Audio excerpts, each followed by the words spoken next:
recherche. Donc, dans le cadre de la thèse que vous avez préparée, donc l'intitulé est Effet des dopants sur les propriétés d'un oxyde à large gamme. Donc, cette soutenance va se faire devant le jury composé de M. Dorman Abdelaziz, professeur émérite de l'Université de Ankara, les professeurs Yahya Hakima et Chetibi Sabah de l'Université de Ghana et le docteur Malika Dorman de l'Université de Ghana. Donc, nous vous accordons le temps qu'il faut pour faire la présentation. Donc, je n'ai pas dit combien de temps. Il me dit qu'on a beaucoup de petits méfaits. Vous avez la parole.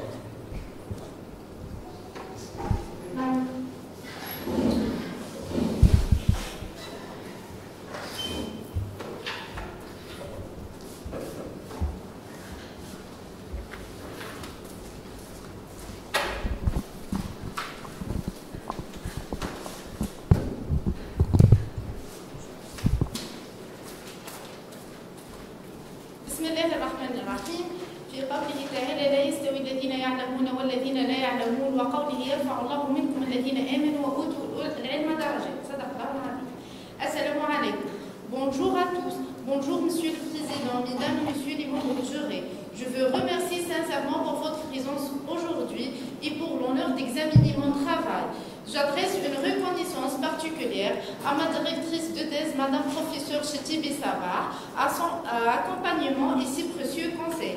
Je remercie également Madame la co-encadrante Dorman Malika à son soutien et ses remarques.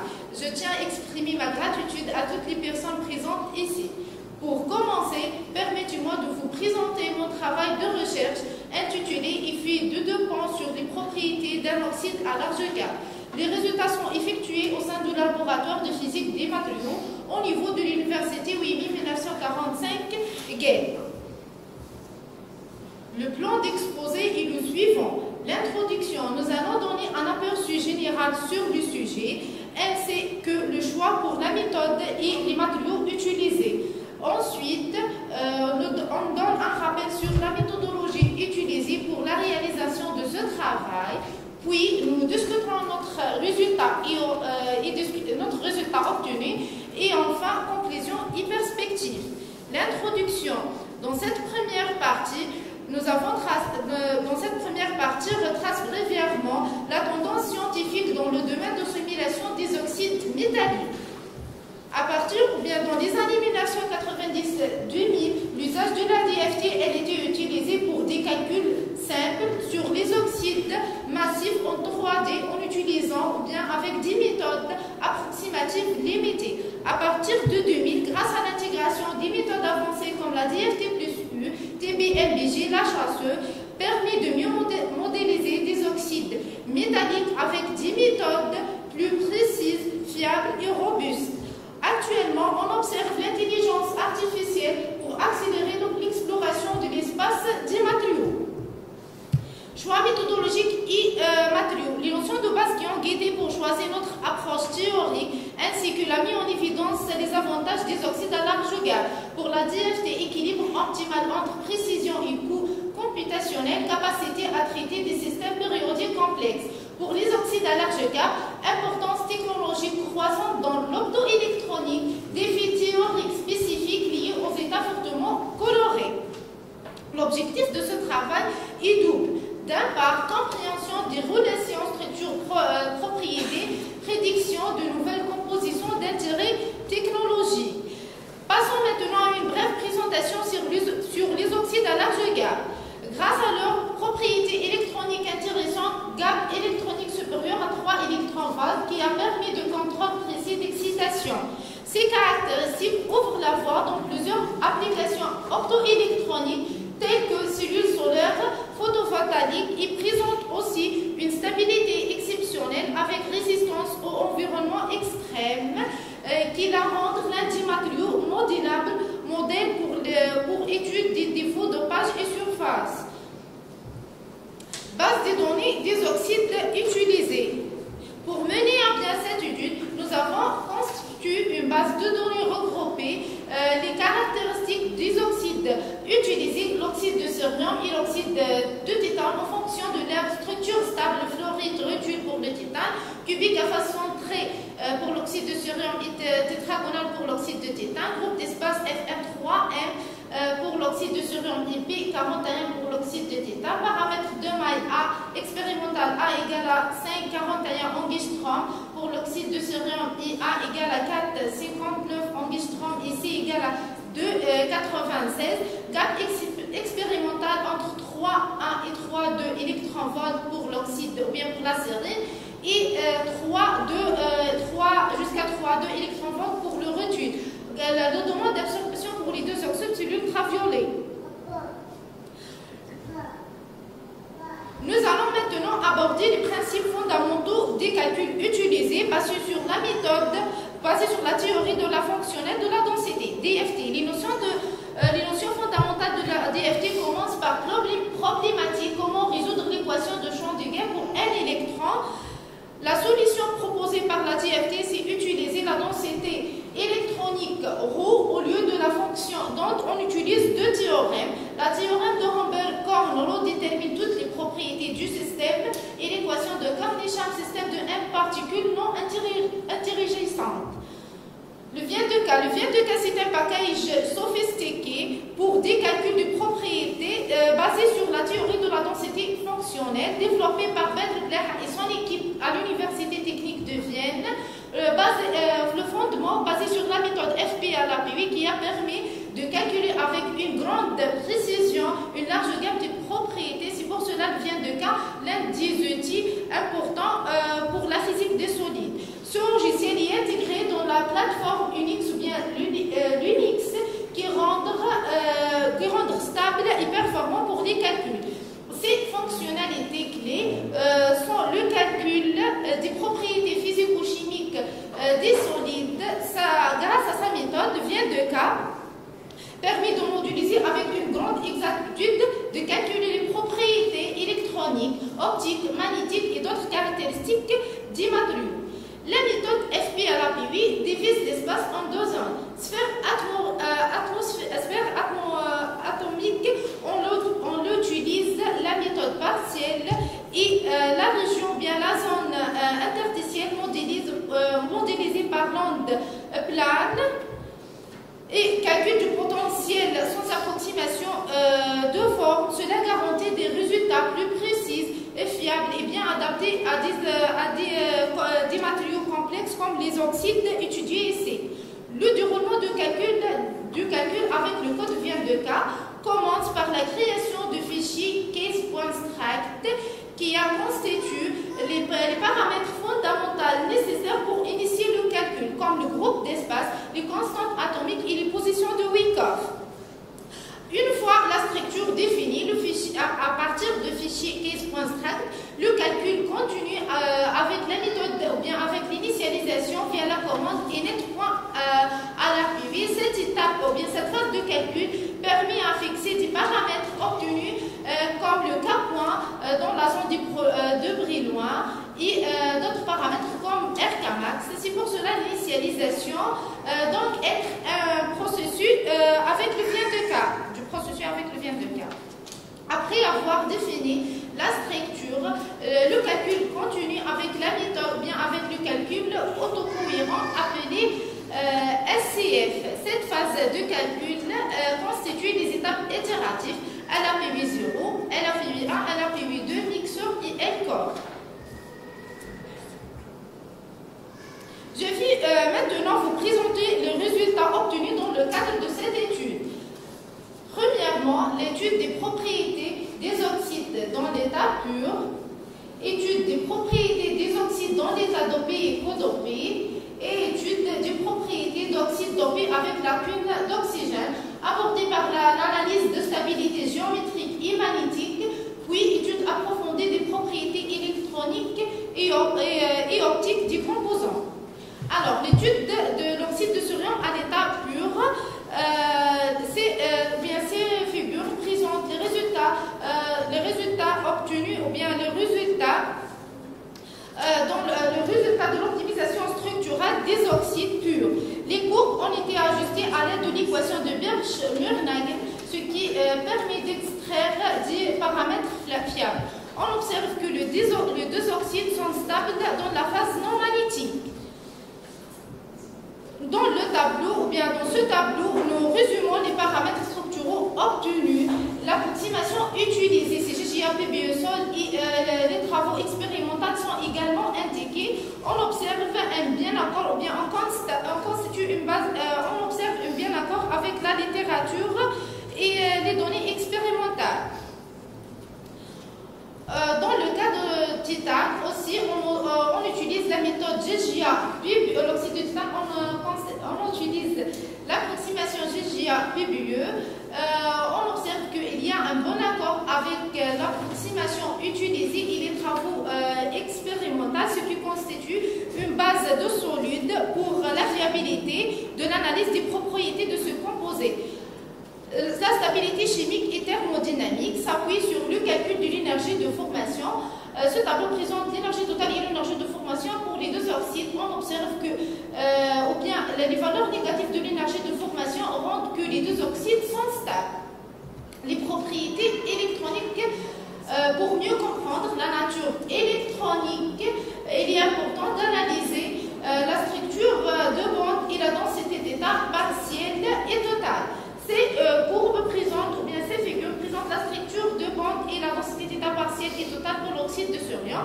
On observe qu'il y a une bande interdite autour du niveau de Fermi, ce qui confirme la nature semi-conductrice de l'oxyde de sodium et l'analyse de la densité d'état partielle et totale mis en évidence deux contributions principales, que les états de paix de l'oxygène sont bien localisés dans la bande de valence, tandis que la bande de conduction est majoritaire par les états 4F de sodium.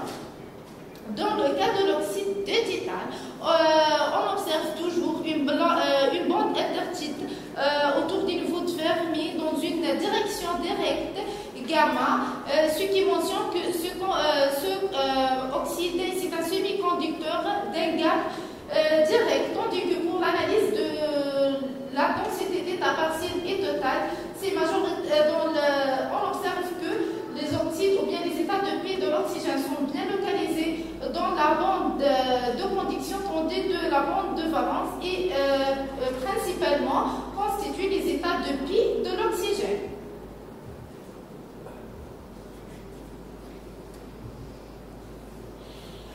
Pour évaluer les performances optiques, plusieurs paramètres ont été réalisés, en particulier le coefficient d'absorption.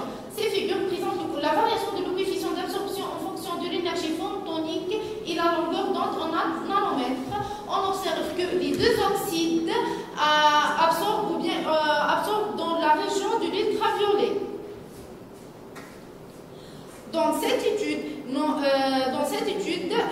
allons utiliser la méthode FPLAPV pour analyser l'effet ou bien l'impact des impuretés sur les oxydes électroniques, sur les propriétés électroniques, magnétiques, optiques et thermoélectriques de l'oxyde de sodium et l'oxyde de titane.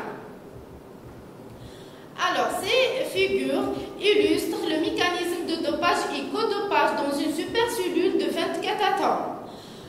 On commence par la structure haute de l'oxyde de sodium et l'oxyde de titane, puis on ajoute un dopant avec l'atome de magnésium Mg. Ensuite, on ajoute un second dopant, que ce soit cérium ou titane, pour former la structure de codopage.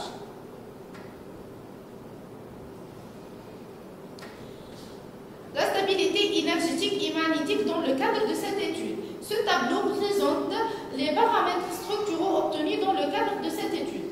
On commence par l'oxyde de sodium. On observe que pour l'oxyde de sodium dopé et codopé, les valeurs de paramètres de maille sont inférieures par rapport à l'oxyde. Tandis que pour l'oxyde de titane, on observe que les valeurs de paramètres de maille sont supérieures par rapport à l'oxyde pur. Cette variation entre augmentation et diminution, c'est en fonction de leur rayon atomique, la configuration électronique et l'électronégativité. Les valeurs négatives de l'énergie de formation rendent que ces composés sont stables et pourraient être synthétisés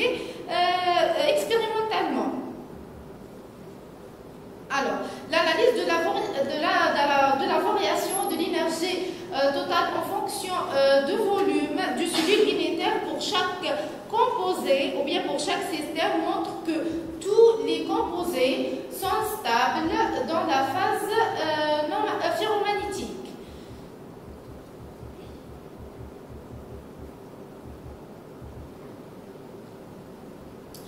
Ces figures présentent la densité d'état partielle et totale et la structure de bande pour l'oxyde de cérium dopé par le Mg ou bien par le magnésium.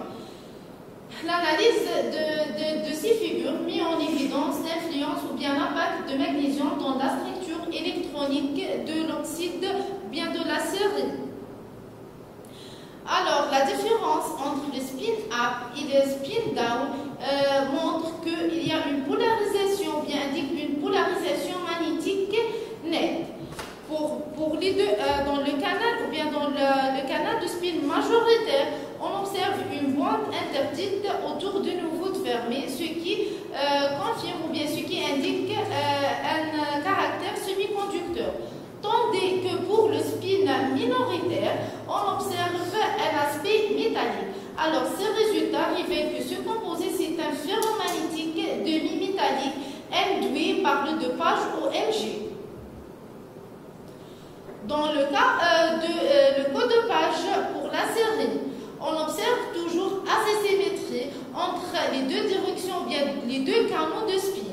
Pour le cas, ou bien dans le canal de spin majoritaire, on observe toujours une bande interdite autour du niveau de Fermi, mais avec une réduction en raison des états 3D de titane. Tandis que pour le spin minoritaire, on observe que les niveaux de Fermi traversent la bande de conduction, ce qui confirme un aspect métallique.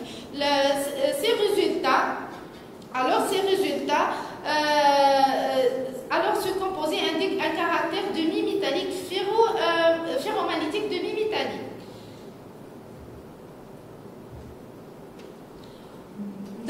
Dans l'autre côté, l'introduction de magnésium dans la structure ou bien dans le retud influence la structure électronique de l'oxyde de titane.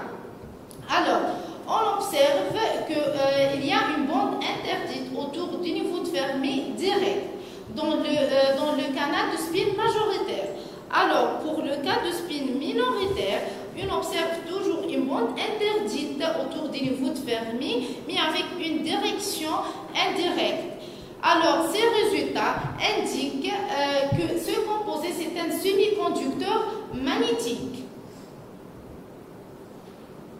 L'effet de codopage dans le recul montre, pour le spin-up, on observe un gap ou bien une bande interdite réduite par rapport à le dopage.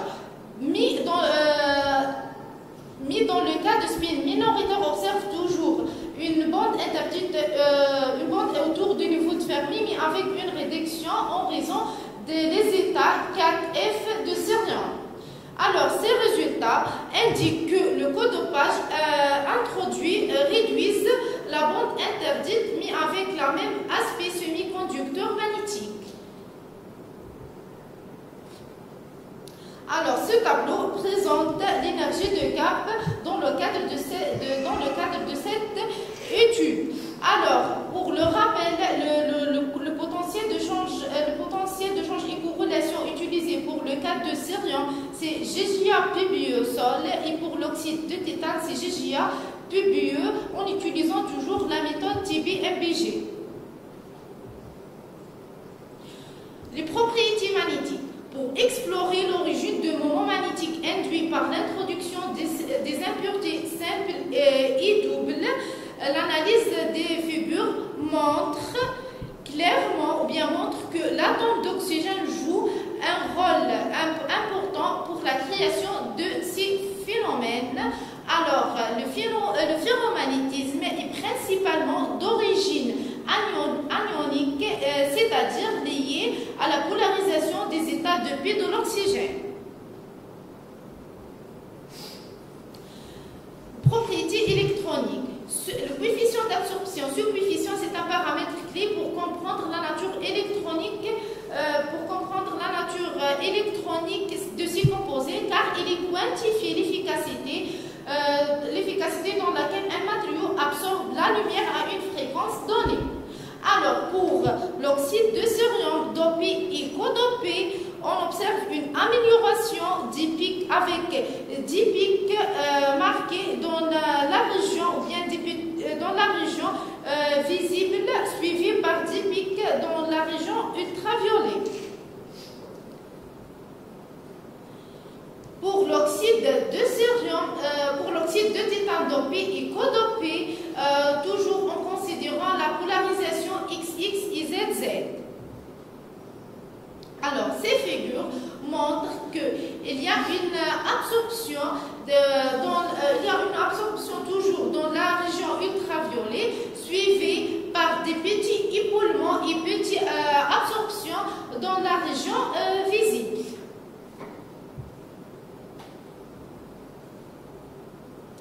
Les propriétés thermoélectriques. Les performances d'un matériau thermoélectrique sont évaluées à travers de ZT.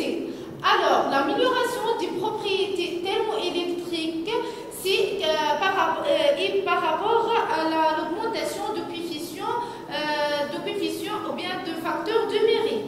Ces figures présentent la variation de facteur de mérite en fonction de potentiel chimique pour l'oxyde de cérium pur, dopé et codopé. On observe que la valeur de ZT est environ de 1, ce qui rend ces échantillons à une potentiel thermoélectrique. Dans le cas de l'oxyde de titane, on observe la même observation par rapport à l'oxyde de cérium, sauf que pour le cas de codopage, on observe que la valeur de figure de mérite atteint 2.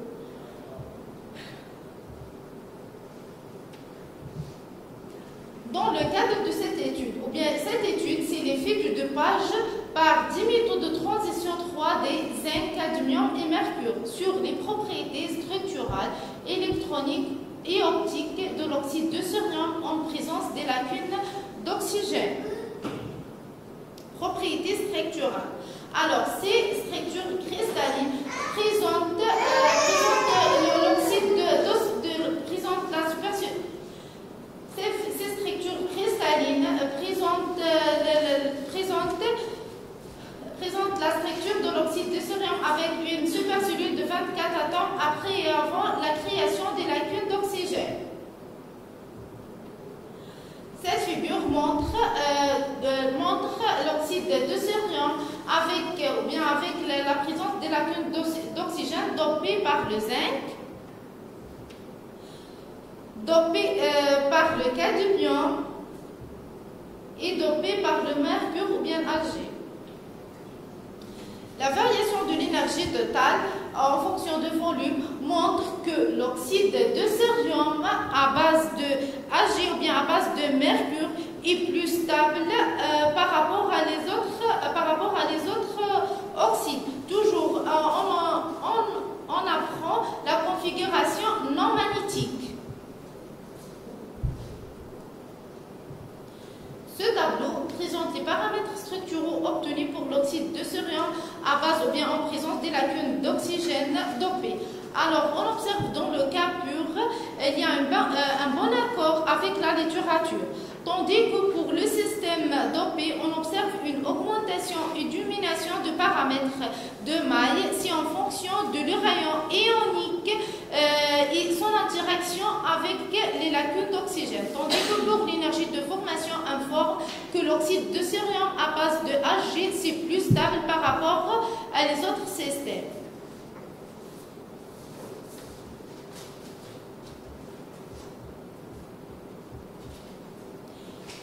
Les propriétés électroniques. La structure de bande calculée pour l'oxyde de cérium en présence de lacunes d'oxygène exprime clairement une bande interdite ou bien sépare la bande de conduction et la bande de valence, ce qui justifie la nature semi-conductrice de type N de l'oxyde de cérium.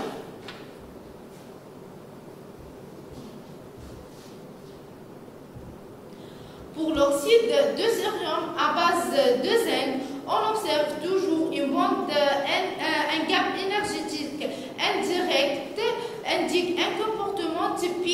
d'un semi-conducteur mis de type P. Dans le cas de l'oxyde de sodium à base de cadmium, on observe une bande interdite aussi dans une direction indirecte de type P.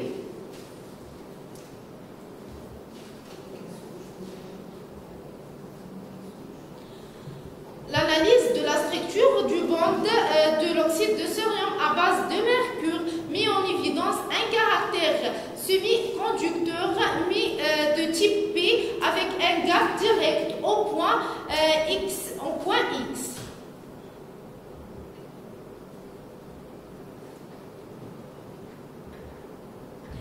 Le résultat de la densité d'état en présence de lacunes d'oxygène pour l'oxyde de sodium montre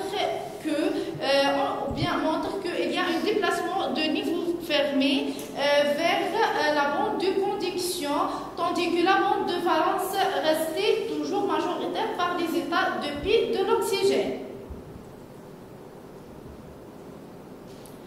Pour l'oxyde de sodium dopé par le zinc, on observe que le niveau de fermé, on observe le déplacement du niveau de fermé vers la bande de conduction avec l'apparition des états toroidés de zinc dans la bande de valence.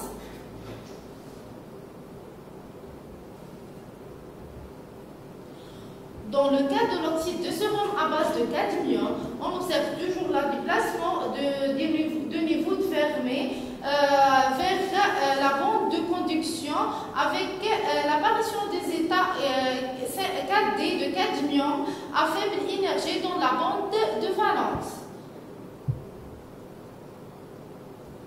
Alors, pour l'oxyde de sodium à base de mercure, les orbitales D de Hg contribuent fortement à la bande de valence, avec également la présence des états de P de l'oxygène qui induit une réduction de gap plus prononcée. La densité de charge. Pour mieux comprendre comprendre la nature des liaisons, nous avons tracé et calculé la densité de charge. Cette figure présente la densité de charge de l'oxyde de sodium avec lacune d'oxygène dans l'état pur. On observe que la liaison entre l'atome de sodium et l'oxygène ionique et la liaison entre l'atome de sodium et la lacune, c'est ionique. Alors, la liaison totale pour ce composé, c'est liaison ionique.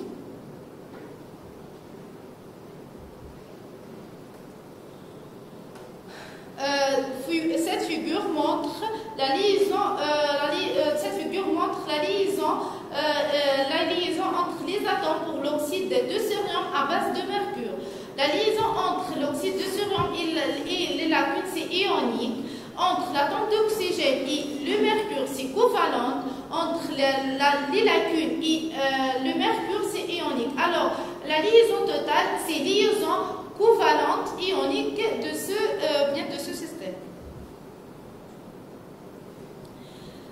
Cette figure représente la densité de charge de l'oxyde de sodium à base de zinc. La liaison entre l'oxyde de sodium et les lacunes, c'est ionique. Entre l'oxygène ou bien l'atome d'oxygène et le dopant zinc, c'est covalent. Entre le dopant zinc et les lacunes ou bien la place des lacunes d'oxygène, c'est ionique. Alors la liaison totale de ce système, c'est liaison covalente ionique. Dans le cas de l'oxyde de sodium à base de cadmium, toujours, la liaison entre l'atome de sodium et les lacunes, c'est ionique. La liaison entre le cadmium et l'oxygène, c'est covalent. Et la liaison entre le cadmium et la lacune d'oxygène, c'est ionique. Alors la liaison totale de ce système, c'est liaison covalente ionique. Alors, cette série de figures illustre l'influence des dopants combinés aux lacunes d'oxygène sur le coefficient d'absorption.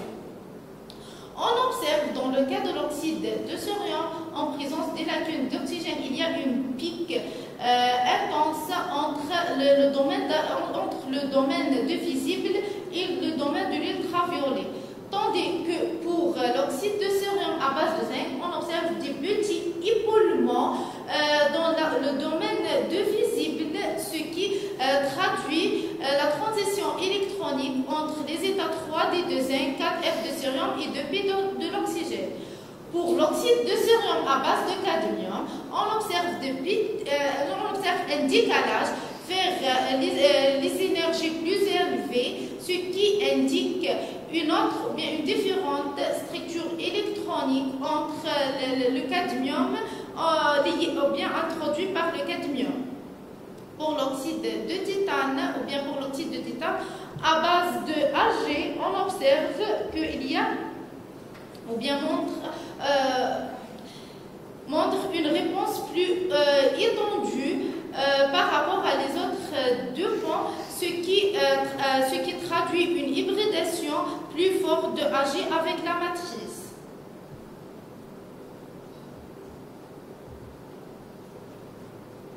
Je vais terminer cette présentation par une synthèse des résultats et quelques propositions pour la suite de l'étude.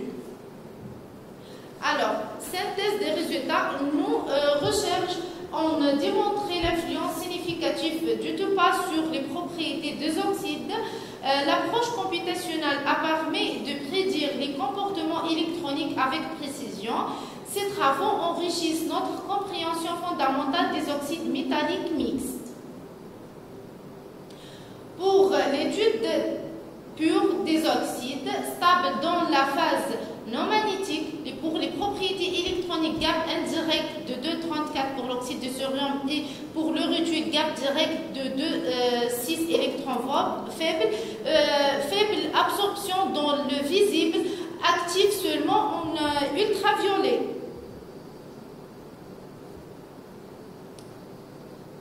Dans le cadre de deuxième étude, les composés sont stables dans la phase ferromagnétique. Pour l'oxyde de cérium, réduction significative de gap, rendre l'oxyde de cérium sensible au spectre visible, comportement magnétique important intéressant pour les applications en spectronique, réponse optique dans l'infrarouge visible et l'ultraviolet, rendement thermoélectrique intéressant Z à peu près de 1. Pour l'oxyde de titane, réduction modérée du band de gap semi-conducteur magnétique, les moments magnétiques intéressants, très bon candidat pour la photocatalyse visible et les dispositifs photovoltaïques, rendement thermoélectrique élevé, ZT supérieur à 1. Pour l'oxyde de cérium dopé par les métaux de transition à base ou bien en présence des lacunes d'oxygène. Non magnétique, globalement, pas de stabilisation d'une phase magnétique, semi-conducteur à gap modifié type P dans l'état pur de l'oxyde de cérium, type N dans l'état dopé, l'introduction du dopant plus les lacunes d'oxygène injecte des électrons dans le système, bonne absorption dans le visible avec des états introduits dans la bande interdite. Les applications de ces composés, c'est les applications énergétiques pour l'oxyde de cérium électrolyte pour piles à combustible, pour l'oxyde de titane matériaux pour cellules photovoltaïques, application optique, l'oxyde de cérium polissage pour verre de pression et l'oxyde de titane pigment blanc revêtement anti-reflet. Nos perspectives, c'est transition vers les structures 2D utilisant du code FAST pour modéliser des structures bidimensionnelles, étude des systèmes à une dimension, analyse des monocouches pour des applications spécifiques, méthode avancée, c'est l'implémentation des approches HACE pour améliorer la précision et étude des défauts et de l'absorption pour les applications environnementales. La production scientifique, publication internationale avec des chapter books dans plusieurs conférences nationales et internationales. Stage international à l'université de Milano et à l'université de Arabie Saoudite Jeddah pour l'apprentissage de code FAST et construction des différents différents modèles structures tels que 2D et 1D. Quelques participations dans le cadre ou bien dans le parcours doctoral. Et merci pour votre attention.